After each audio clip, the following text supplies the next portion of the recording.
something that's specific to the C1 women category is the switching technique. So traditionally the C1 men have always mainly paddled on one side, which means that when they've had to reach to the non-dominant side, they have to bring the paddle across their body. And I think the women, when they started out in the C1 category, it demanded a bit more strength and a bit more I guess stability in our shoulders. I know for me, I was always a little bit nervous and a bit scared of falling in a stopper on a crossbow, so that's where the switching technique came in for me. I was originally a K1 paddler, so paddling on both sides meant that the switching was natural.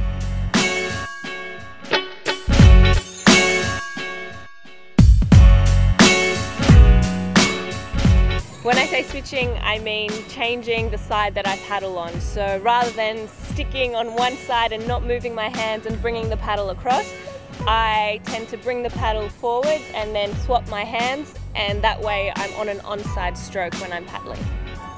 I think the advantage of switching is that you're always onside for any particular upstream or any particular stopper move. It's safer. Sometimes it's faster, and I think that there are a few things to think about. The timing of the switching, so making sure that you're swapping hands when you're stable, so you're not in the middle of a wave, you're not just passing a gate. You've got to be really stable either before a gate or after a gate, before a stopper, afterwards. Just timing, that's important.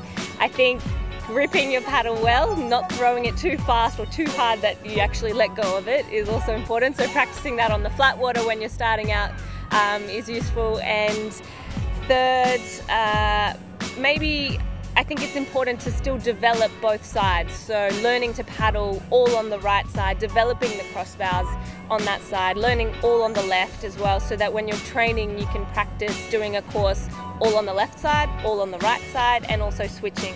Because sometimes in a competition something might happen, you don't have time to switch, you've got to have a plan B, you've got to be able to do it on both sides. And I'd also recommend learning to roll on both sides if you're also switching, so that you don't capsize and have to swap underwater.